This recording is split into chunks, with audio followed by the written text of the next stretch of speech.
말씀 사도행전 3장 13절에서 19절입니다. 사도행전 3장 13절 하나님의 말씀입니다. 아브라함과 이삭과 야곱의 하나님 곧 우리 조상의 하나님이 그의 종 예수를 영화롭게 하셨느니라. 너희가 그를 넘겨주고 빌라도가 놓아주기로 결의한 것을 너희가 그 앞에서 거부하였으니 너희가 거룩하고 의로운 일을 거부하고 도리어 살인한 사람을 놓아주기를 구하여 생명의 주를 죽였도다. 그러나 하나님이 죽은 자 가운데서 그를 살리셨으니 우리가 이 일의 증인이라. 그 이름을 믿음으로 그 이름이 너희가 보고 아는 이 사람을 성하게 하였나니 예수로 말미암아 난 믿음이 너희 모든 사람 앞에서 이같이 완전히 낫게 하였느니라. 형제들아, 너희가 알지 못하여서 그리하였으며 너희 관리들도 그리한 줄 아노라. 그러나 하나님이 모든 선지자의 입을 통하여 자기의 그리스도께서 고난 받으실 일을 미리 알게 하신 것을 이와 같이 이루셨느니라.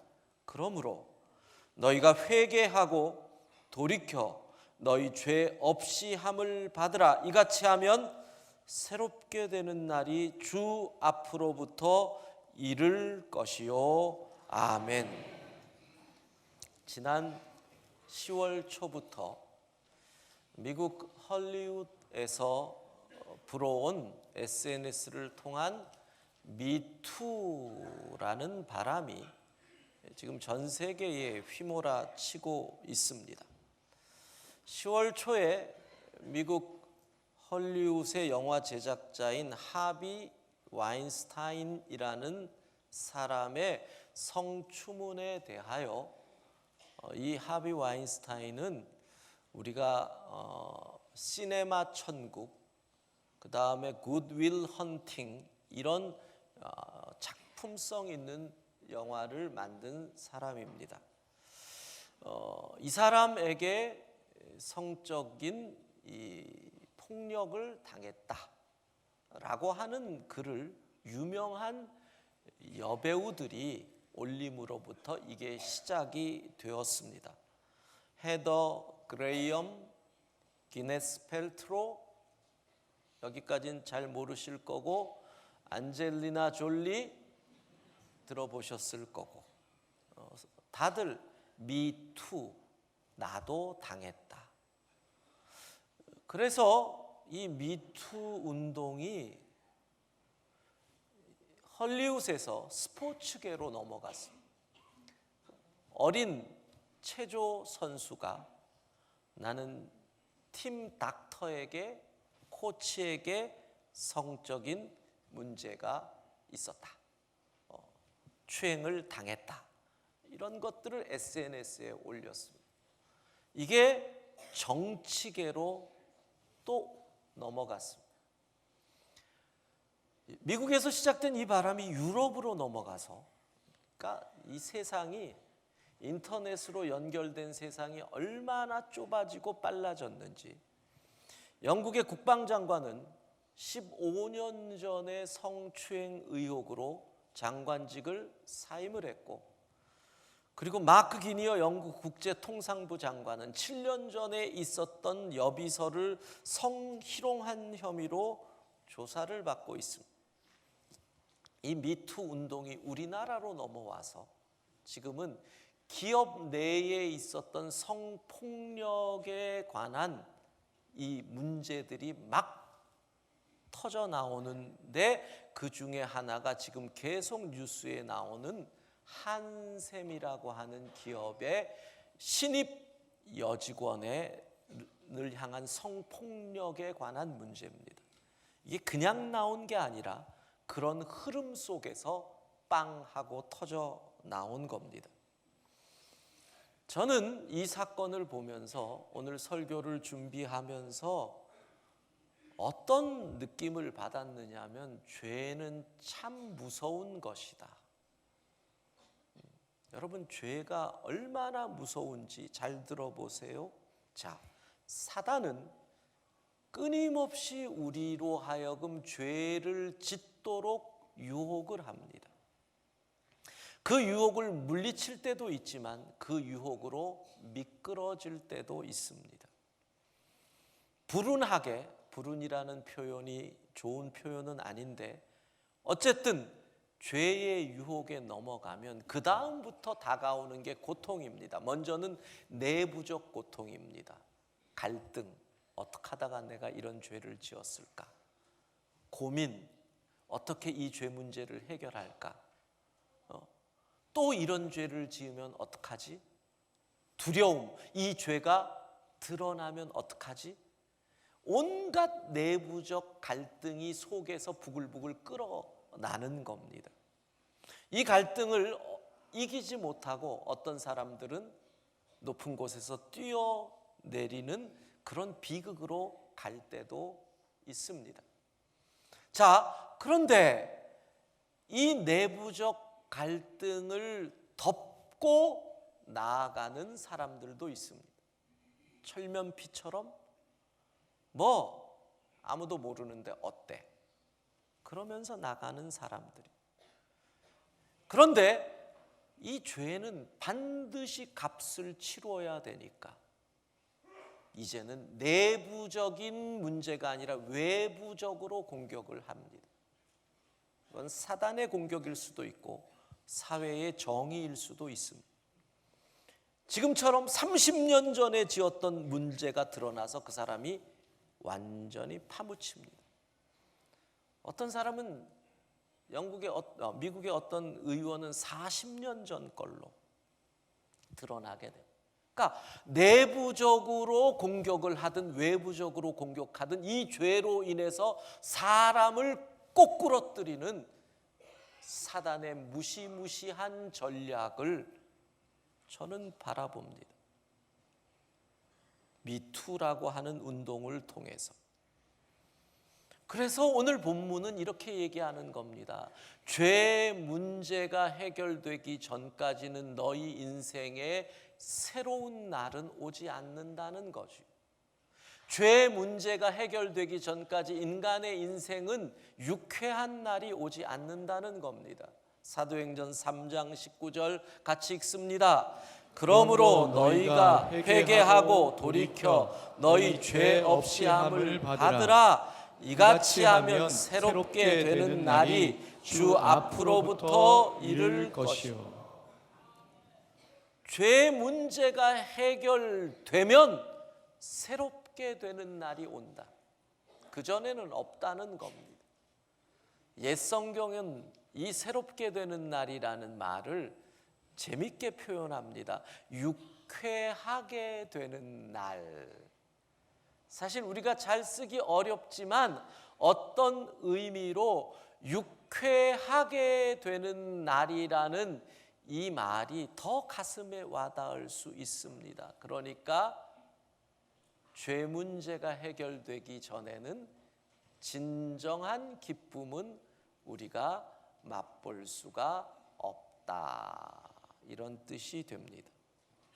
여러분, 죄가 얼마나 무서운지 죄로 인해서 고민하고 갈등을 해본 분이 있다면 죄 문제가 해결돼야 유쾌한 날이 올 것이다라는 말씀을 들으면 맞다. 손뼉을 치며 동의할 수밖에 없을 것입니다. 여러분, 죄 문제는 어떻게 해결이 됩니까? 오직 예수 그리스도, 오직 예수의 이름으로만 해결되는 줄로 믿습니다. 우리가 사도행전 강해를 통해서 예수 이름을 믿는다라는 것은 단순히 내가 입술로 립 서비스로 예수님을 믿어요가 아니라 그 속에는 최소한 4가지의 믿음의 고백이 있어야 한다. 잘 기억하셔요. 저 뒤에 로비에 앉으신 분들도 잘 들으세요. 예수 이름으로 4가지. 첫 번째, 예수님이 하나님의 아들이심을 믿는다. 두 번째, 예수님이 나의 죄를 대신하여 죽으시고 십자가에서 죽으시고 3일 만에 부활하셨음을 믿는다. 죄 문제를 해결하여 죽으셨다. 세 번째, 그래서 예수님은 나의 구세주시다, 구주시다, 그리스도시다, 메시아시다. 네 번째, 예수님은 그래서 내 삶의 주인이시다. 할렐루야. 이 믿음이 우리를 새롭게 하는 것입니다. 이 믿음이 우리를 유쾌하게 만드는 것입니다. 새롭게 된다는 것을 좀 설명을 해봅시다. 유쾌하게 된다는 것은 어떤 의미일까요? 지난주에 예상치 못했던 포항에 지진이 일어났습니다. 그래서 또 지난 목요일에 있었던 예정돼 있었던 수능이 이번 주 목요일로 수학 능력 시험이 연기가 됐습니다. 저는 생각을 해봤습니다. 지난주 목요일에 시험을 치렀으면 우리 애들이 오늘 얼마나 신났을까? 애들이 교회 와서 춤을 추지 않았겠어요?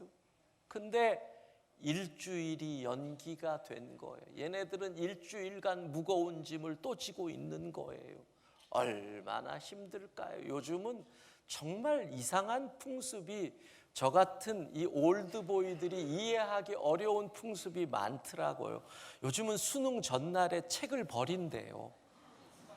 그래서 어느 저 지방에 있는 학교는 아예 트럭이 오면 애들이 그곳에다 트럭에다가 책을 던져 버리는 것이 그 학교 전통이래요.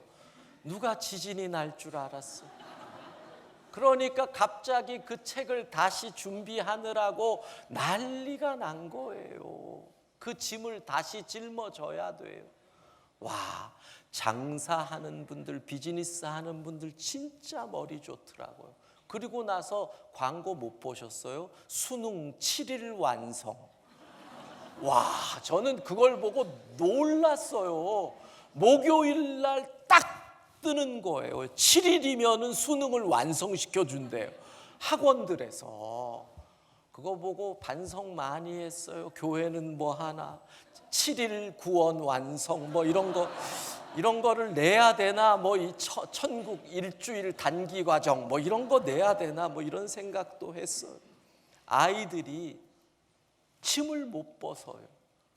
여러분, 새롭게 되는 날이라는 것은 우리의 모든 짐을, 죄의 짐을 벗어버리는 날이라는 뜻입니다.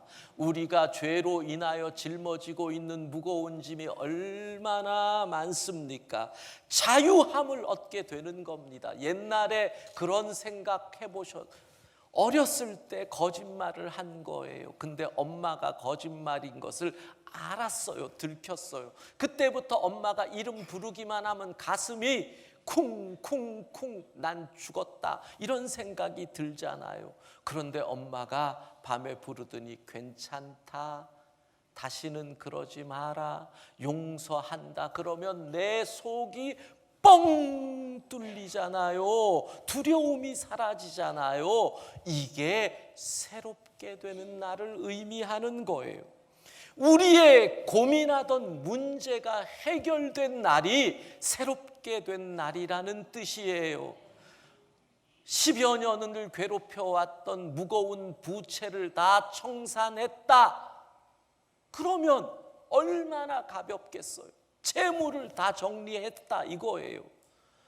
암 투병 오래 했습니다. 항암 치료 끝나고 5년이 지나서 병원에서 검사했더니 의사가 완치입니다. 판정을 내리면 하늘을 날아갈 것 같잖아요. 우리의 고민이 해결된 거예요. 결코 해결될 수 없을 것 같은 숙제를 다 해치운 날, 이것이 새롭게 된 날이요, 이것이 유쾌한 날이라는 거예요. 그래서 이 은혜를 맛보고 나면 인생이 달라져요. 똑같은 하늘인데 이 은혜를 맛보고 하늘을 보면 어제의 하늘과 오늘의 하늘이 달라 보여요. 똑같은 가족이에요. 아내요, 자식인데 이 은혜를 체험하고 가족을 보면 이 가족이 달라 보여요. 똑같은 음식인데 이 은혜를 체험하고 음식을 맛보면 어제의 음식과 오늘의 음식이 다르다는 거예요. 그것이 새롭게 되는 날이요, 그것이 유쾌하게 되는 날입니다. 오늘 우리 주 예수 그리스도로 인하여 이 새로워짐과 유쾌해짐의 은혜를 모두 누릴 수 있기를 소망합니다.